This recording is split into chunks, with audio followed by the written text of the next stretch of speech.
Welcome. In today's video, we'll continue our study of 19th century nationalism by looking at Russia and Austria. If you recall, Russia followed a policy of Russification with regard to its subject nationalities, trying to impose and enforce Russian culture and identity on its various subject nationalities. By contrast, in Austria-Hungary, they ended up with a policy called the dual monarchy, where when faced with rebellion by the Hungarians, the Austrian monarchy actually split many of the functions of government into a sort of dual monarchy of Austria-Hungary.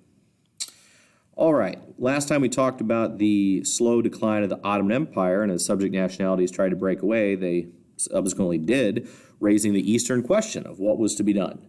Now, when that similar thing happened in Russia, they responded with that policy of Russification, which we will culminate with in our discussion of Russia.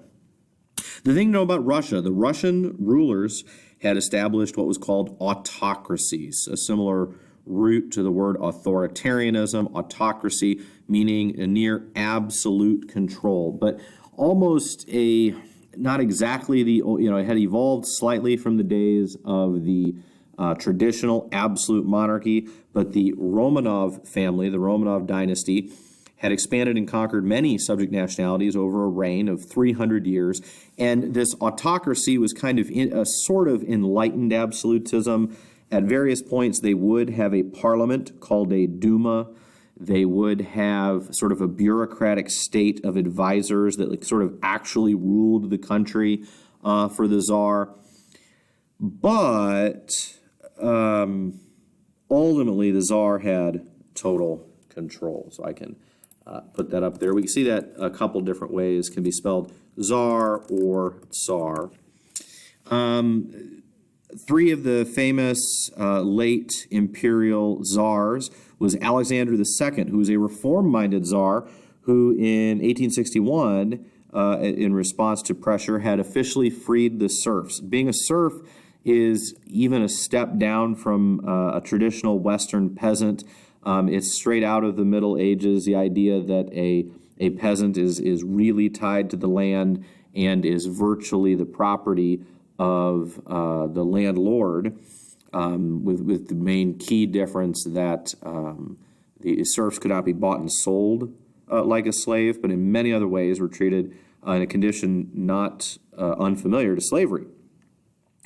And they were emancipated. Now, then they were required to sort of buy back, and they were given some land, but they had to actually spend 50 years paying back the land that they were partially given by the larger landowners. And so it was a very gradual type of freedom, but it was a major reform. Now then, Alexander II was actually assassinated in the midst of by a radical revolutionary. His successor, Alexander III, did not put serfs back into serfdom, but did restore a stronger autocracy and was a ruler that very much tried to centralize control under his own person. And then his son Nicholas II is the last of the czars, and we have a whole unit on the Russian Revolution and totalitarianism, where we will cover in more detail, especially World War I and the Revolution, but we can talk a little bit about the Russo-Japanese War. So, if just as a brief overview to recall, in the Russo-Japanese War, last unit in imperialism, we talked about how Japan and Russia were in conflict over Manchuria, this area that's part of China, and they were trying to take over Korea. Japan had annexed Korea, and Russia was trying to build Port Arthur and establish control down here in a part of Manchuria and a part of China.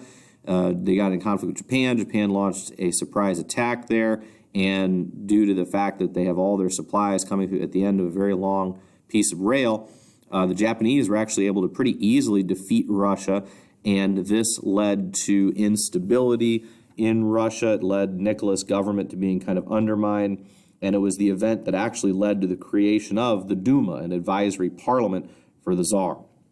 Another example of conflict, this should probably be up here, it was the conflict with the Ottoman Empire. They fought the Crimean War in 1853 to 56. Just a little picture from the Crimean War. Here's a picture of serfs, I suppose, being free or at least standing somewhere. The Crimean War fought against the Ottomans over control of the Crimea. They also sought control over the Bosporus Strait. So Russia got the Crimean Peninsula. The Ottomans did maintain control over the Bosporus Straits over the decades of conflict they had.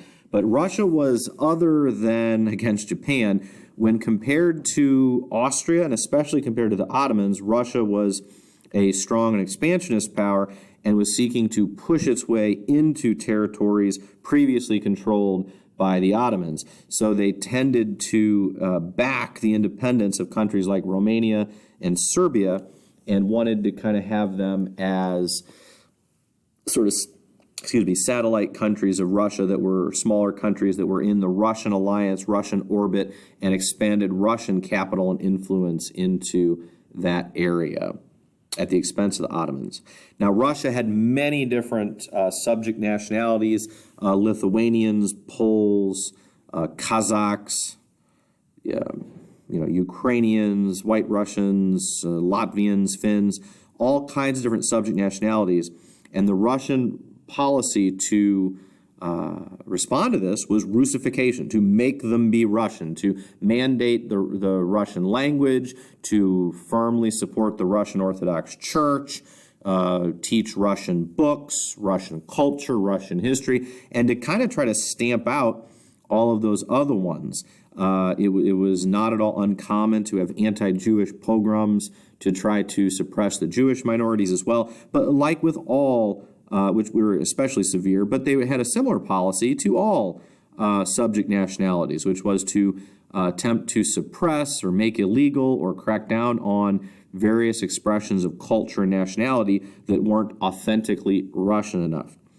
For the long to medium, at least the medium and medium long term, it was reasonably effective.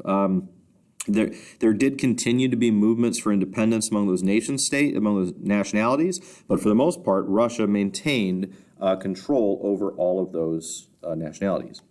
Now, Austria handles it very differently. I have a little bit of some history to go back to. If you recall, Austria, coming out of the German wars of religion in the 14 to the 15 and 1600s, Austria was one of the key power players in Europe. It was not until, say, the 1700s when Austria is on the losing side of a war. They actually are allied with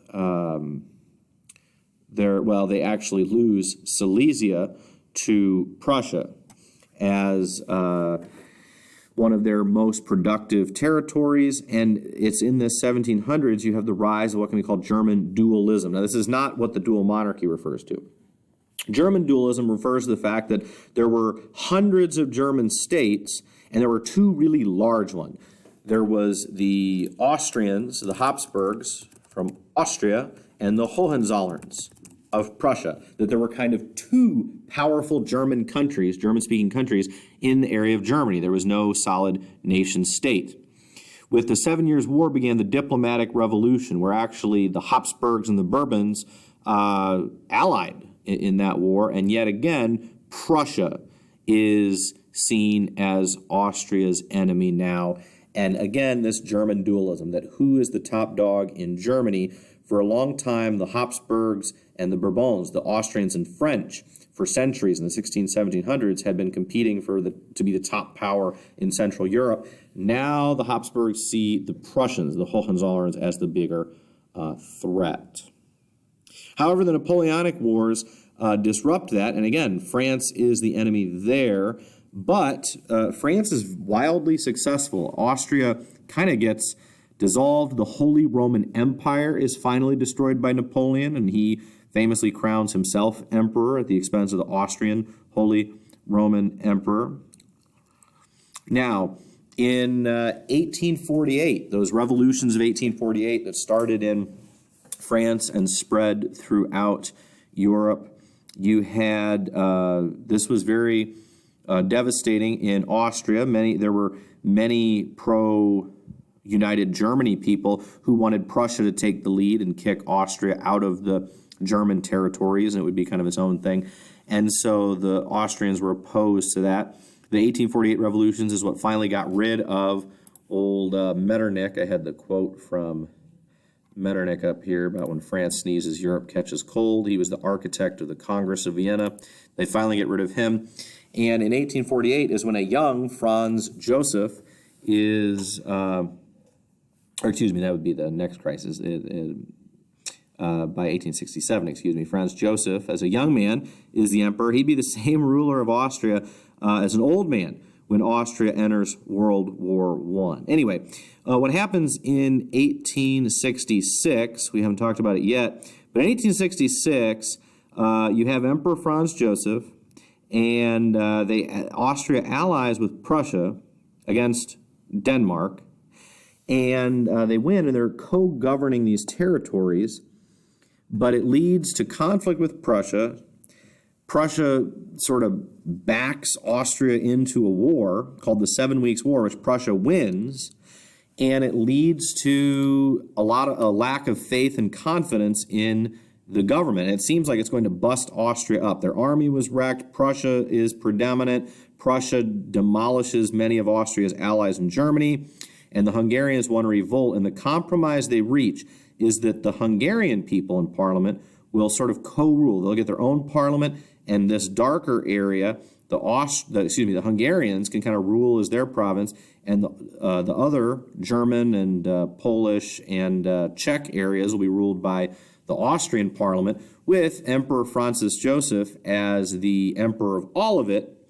They would have a joint foreign policy, joint military, but many of the other aspects of the empire would actually be split up into the two halves. Of the Hungarians half and this other Austrian half was the compromise of the dual monarchy, because it was a madhouse of nationalities, like a nut house, that there were so many different ethnic groups in so small an area. The German-speaking Austrians were just shy of a third, or depending how you count them, maybe just over a third of the people spoke German. 2/3 of the people nearly spoke many of these other languages and other ethnicities. It led to, going into this period, you also had a lot of Balkan unrest. In the Balkans, you had agitation from other groups that said, hey, the Hungarians got some independence, maybe the Bohemians, the Czech people will get some. The Poles always wanted more independence. The Serbs wanted an independent state. And so it remains to be seen. We will never know. There are those who say that Austria was really on the decline and that this was a temporary compromise. It was never going to work.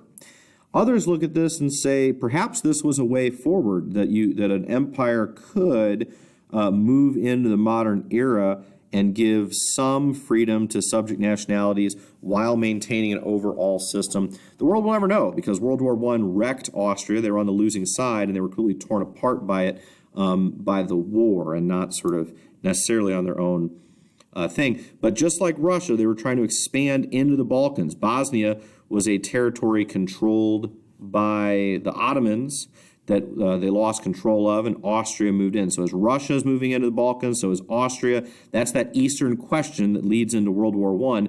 Partly is the conflict between Russia and Austria over the areas being vacated by the Ottoman Empire and these new nation states. Thanks for watching.